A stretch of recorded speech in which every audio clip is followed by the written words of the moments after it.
Over the last couple of years, we've basically been watching a massive collision happen in real time. On one side, we have the traditional, highly structured world of education and knowledge work, and on the other, the totally chaotic, incredibly fast moving AI revolution. Generative AI hasn't just given us some cool new software, it has completely flipped the modern classroom and our daily workflows upside down.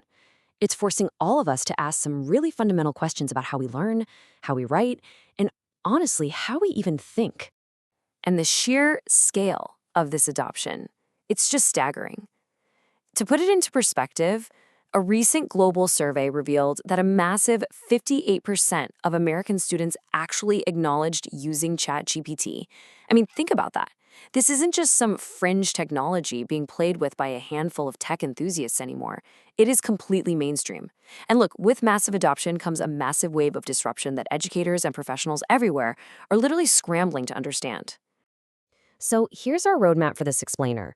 We're going to start by looking at the AI classroom disruption, then we'll move into defining AI literacy, unpack what we're calling the 2026 AI toolkit, spend some time navigating ethics and limits, and finally wrap up with the future of learning.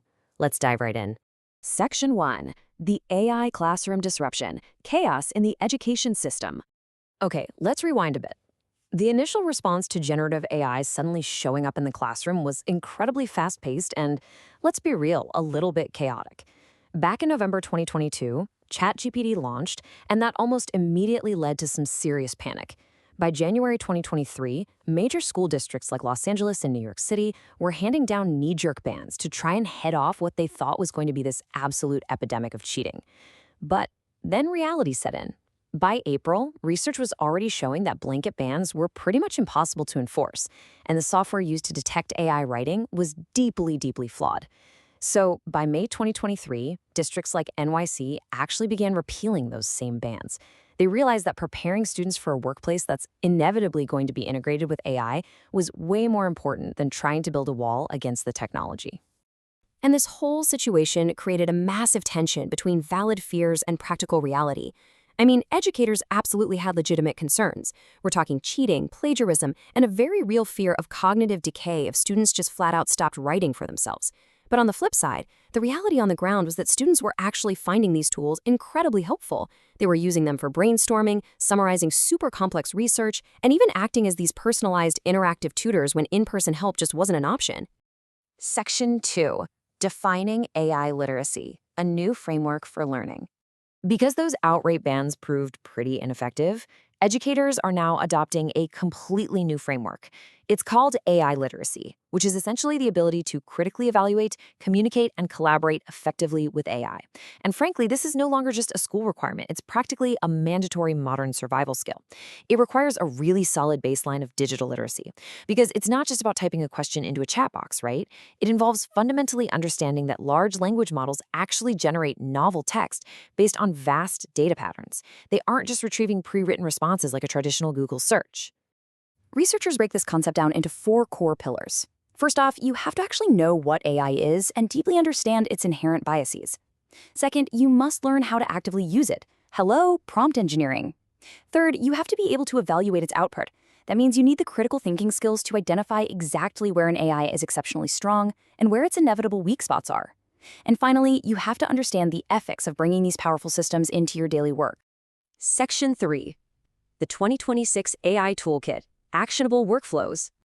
So, what does all this actually look like in practice? Let's walk through it.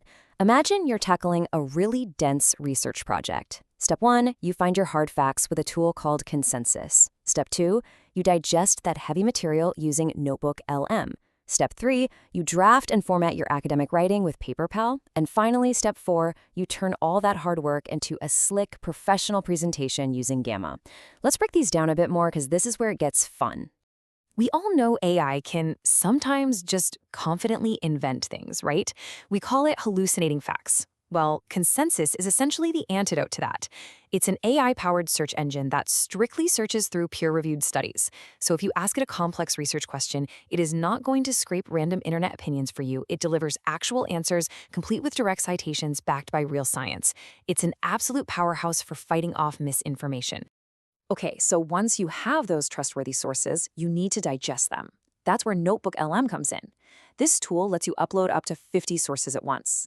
Instead of forcing yourself to read a dense 20-hour system design textbook cover to cover, Notebook LM literally processes it into a highly targeted 20-minute podcast discussion between two AI hosts. It even generates automated study quizzes and cinematic infographics for you. I'm telling you, it is an absolute game changer for wrapping your head around complex info quickly. And what's truly wild about all this is just how accessible it's become. Take Google Cloud, for example. They offer enterprise-grade AI tools with free tiers that seem almost too good to be true. You can translate up to 500,000 characters of text a month, analyze 1,000 images with Cloud Vision, or transcribe a full 60 minutes of audio using speech to text. These are massively powerful capabilities, and they are available right now to students and independent researchers at absolutely no cost. No way we could have imagined this a few years ago. Ultimately, you get to tailor this toolkit to exactly how you learn best. Do you need to visualize a really dense, data-heavy report? Just feed it into Claude and Excalidraw, and you can instantly generate a visual diagram that maps out all the core concepts. Or maybe you learn better visually through short-form videos. In that case, tools like GenSpark can actually watch an Instagram reel for you, extract the key bullet points, and instantly save them right into your Notion workspace. It's basically magic. Section 4. Navigating ethics and limits. The cognitive pitfalls. But okay, let's slow down for a second. As powerful as these toolkits are, we really have to navigate the pitfalls. And the first major one is hallucination. Remember, because these models are basically just predicting the next likely word based on patterns, they can and will produce entirely plausible sounding falsehoods or completely invent fake citations. There was actually a case where a geography professor tested ChatGPT, and it generated perfectly formatted, highly relevant citations for academic articles that simply did not exist. You literally cannot blindly trust generative text without verifying the underlying facts yourself. Beyond just the software glitches, though, there's a profound psychological impact here. The linguist Naomi S. Barron brings up a very real concern about what she calls cognitive offloading. Think about it. If we let AI do all the heavy lifting of writing and organizing our thoughts, we actively diminish our own opportunities to think through problems for ourselves.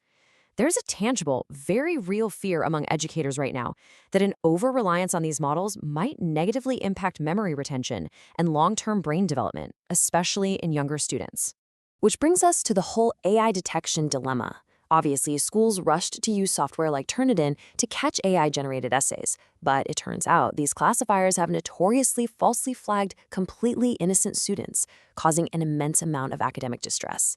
And to make matters worse, research shows these detectors are incredibly easy to fool if you just use a humanizing tool to tweak the text.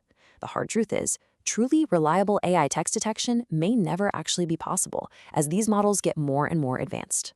So, since we can't reliably ban it and we can't flawlessly detect it, what do? We have to lean on ethics. When you're using these tools, you have to prioritize accountability. You need to ensure your AI-generated findings are explainable, and you have to actively watch out for bias in the data. But above all else, the application of AI has to remain human-centric. That means prioritizing human well-being and maintaining total transparency, rather than just using it as a quick, automated shortcut to bypass the actual work. Section 5. The future of learning. Adapting to the AI era. Look, the landscape of knowledge work and education has permanently shifted. There is simply no going back. Harnoor Singh, a software engineer working right in the thick of San Francisco's AI boom, offers a really vital perspective on this. He points out that you cannot just rely on one single AI tool to do everything for you. Real success in this modern era means orchestrating a symphony of multiple specialized AI tools to genuinely speed up your own personal process of learning and implementation. And honestly, that advice directly mirrors the broader educational shift happening all around us right now. We are actively moving away from an old system that just valued pure knowledge recall and rote memorization.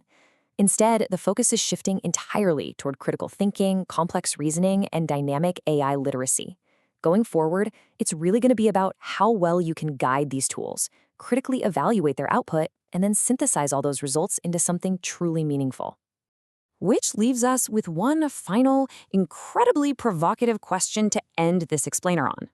If AI tools are increasingly going to do the heavy lifting of our research, our data extraction, and our drafting, what new skills will ultimately define human intelligence and value in the future? It's a massive question, and it's one we are all going to need to answer. Thanks so much for joining me for this explainer, and keep exploring.